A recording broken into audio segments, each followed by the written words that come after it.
I grew up in a town that barely shows up on a map. A small, quiet place surrounded by trees that whisper even when the wind stands still. The kind of town where the streetlights blink tiredly after midnight and the fog rolls in like a secret trying to find a place to hide. It's called Merrow Creek. Population, under 2,000. We had a post office, a church, and one road that everyone called Main Street even though it led nowhere. But when October came, the town changed. Not because of the decorations or the children's laughter. No, Merrow Creek had long stopped celebrating Halloween. Parents didn't let their kids go out after dark. The jack-o'-lanterns stayed unlit. The old-school gym never hosted another costume dance. All because of that house. It sat at the end of a dirt road past the creek, hidden by tall birch trees and a broken fence that leaned like old bones. Everyone knew it. Everyone avoided it. They said it only opened its doors once a year. And only on Halloween night. The first time I heard the story I was 7. My father was still alive then, and he used to sit on our porch every evening with a cup of black coffee, watching the fog swallow the woods. That night he told me about the Hollis place, that's what people called it. He said, "Don't ever go past the creek after dark, son. That house, it don't stay empty when the veil thins." He didn't have to explain what the veil meant. In Merrow Creek, people didn't need to say ghosts out loud. Back then the Hollis house had already been empty for decades. In 1978 the Hollis family vanished. Father, mother, and their 3 children. No signs of a struggle, no footprints, no blood. Just a half-eaten dinner left on the table and the front door locked from the inside. For a few years after, people claimed to see candlelight moving through the windows on Halloween night. Flickering shapes, children's laughter echoing faintly from the woods. By the time I was old enough to care, the legend had already curdled into warning. No one in town would dare drive that way after sunset. But time dulls fear. I moved away when I turned 20. College, work, life, I told myself I'd never go back to Merrow Creek. But life has a cruel way of turning you around. My mother passed last fall and her house, my childhood home, became mine. So this October, for the first time in nearly 15 years, I came back. The town hadn't changed much. Same peeling paint, same creaking signs. The fog still came early, soft as breath. But something felt heavier. Thicker. Like the air itself remembered things better than the people did. I arrived a week before Halloween. The first few nights were quiet, until I started hearing the bell. It was faint, almost like a wind chime, except it rang only once, low and hollow, around midnight. I thought maybe it came from the church on the hill. But then I remembered, the church bell had been rusted silent for decades. That's when I knew. The stories were starting again. On October 29th, I ran into an old friend, Ethan, at the gas station. He used to live 2 houses away when we were kids. When I mentioned the bell, his face drained color. "You've been hearing it too?" he whispered. "They say it started 2 nights ago. Always rings 3 times before Halloween." I laughed it off, but my stomach twisted. He leaned closer. "My cousin tried to record it last year. Drove out toward the Hollis place. He came back with a cracked phone screen and a cut on his cheek like something clawed him. Said the house lights were on." I asked if he believed it. He just shook his head. "Belief doesn't matter. The house believes in you." By Halloween morning, Merrow Creek felt almost unearthly. The fog never lifted. Even the daylight seemed pale and weak, struggling to touch the trees. I spent the day trying to distract myself, cleaning the porch, fixing the old fence, but the thought of that house gnawed at me. I told myself I'd go there. Just once. Just to see. It wasn't about bravery.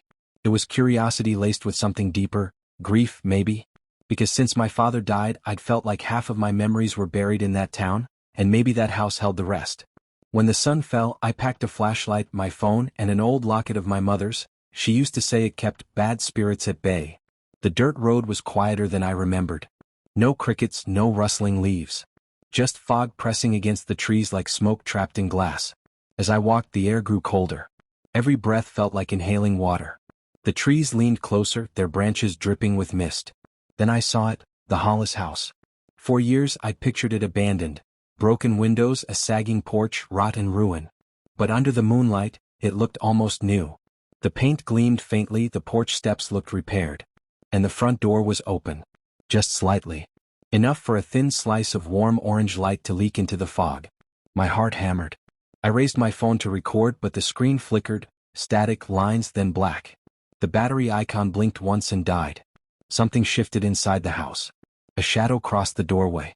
Then faintly I heard it, a child's giggle. I stood frozen. The sound was soft, playful, like a memory I'd forgotten. It came from somewhere deep inside the hall. And then, the bell rang again. This time it was close. Not from the church. Not from the woods. From inside the house. I should have run. Every instinct told me to. But there was something about that sound, something familiar. I stepped forward. The floorboards creaked as if welcoming me. The smell of candle wax and dust hung thick in the air. Inside, the light came from dozens of candles lining the hallway walls. Their flames flickered with a rhythm like breathing. On the wall to my left were old photographs, the Hollis family. Smiling faces. A father in suspenders, a mother with soft curls, 3 children dressed for church. But the longer I stared, the stranger it became. Because one of the children, the smallest one, looked exactly like me. I stumbled backward. My flashlight flickered, cutting shadows across the walls. That's when I noticed something else. Beneath the photos, written faintly in chalk, were dates. October 31st, 1978. October 31st, 1988. October 31st, 1998. Each 10 years apart. Each written beneath a different photograph. And there was one blank space at the end of the wall. No photo yet. Just a line of chalk waiting. October 31st, 2025. That's when I heard it, a voice from deeper inside the house, soft and broken. You came back, just like he did. I turned toward the sound. A figure stood at the end of the hallway. It was a woman, tall, her face hidden in the shadow, hands clasped together as if in prayer. My voice shook. Who are you? She didn't answer. She just tilted her head, and I swear I heard her whisper, "Welcome home." Every candle in the hall went out at once. The darkness felt thick enough to touch. Somewhere in it, a door creaked open. And for a moment, just a heartbeat, I smelled something warm and familiar. Coffee. My father's coffee. Then, from behind me, I heard the fro. And the door slammed shut. The door slammed so hard the sound rolled through the hall like thunder. All the candles were gone, leaving only the faint orange glow that leaked from under a distant door. I called out, once, twice, but the house answered only with the sound of its own breathing. That's what it felt like now, a living thing inhaling around me. My phone was still dead, my flashlight barely a ghost of light. I turned it toward the end of the hallway. The photographs were gone. Only the chalk dates remained, white against the wooden wall. I ran my fingers over the last line. October 31st, 2025. The chalk was still warm, as if someone had just written it. Then came a voice behind me. You shouldn't have come back. It wasn't the woman's voice this time. It was a man's, low, rough, carrying the ache of too many winters. I turned and saw him standing halfway down the hall. His outline looked almost familiar, shoulders a little stooped, coffee mug in hand, steam curling even in the dark. Dad. I whispered. The figure smiled. It wasn't cruel. Just tired. You left the door open, he said. It remembers who walks through. I took a step forward. What is this place?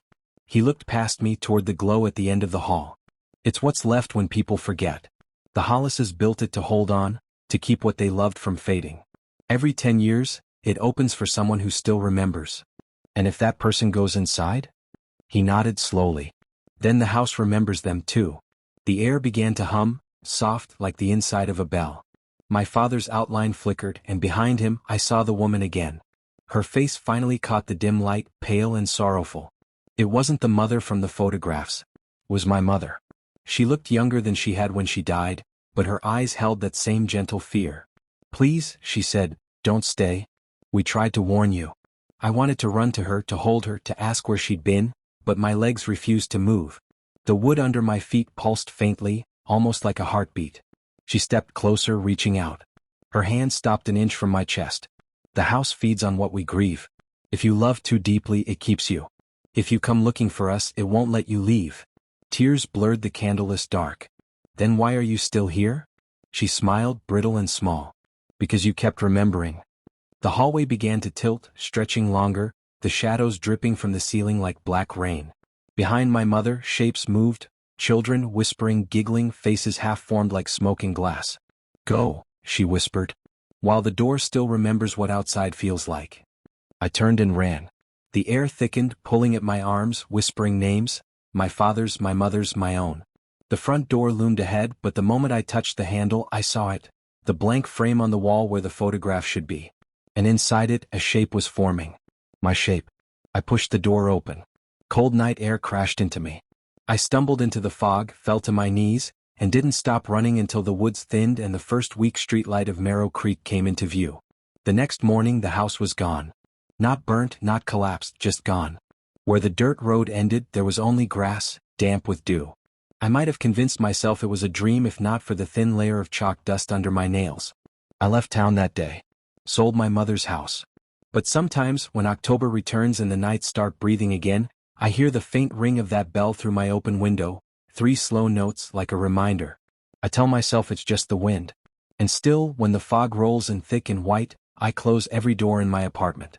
Because I know somewhere, far from here, the Hollis place is waiting for another memory to open it again. If you've ever heard a story like this one, if you've ever seen a house that shouldn't still be standing, a light that shouldn't still be burning, then stay close. There are more doors waiting to open. Subscribe to Dew of Dread, and listen carefully next time the wind sounds like it's calling your name.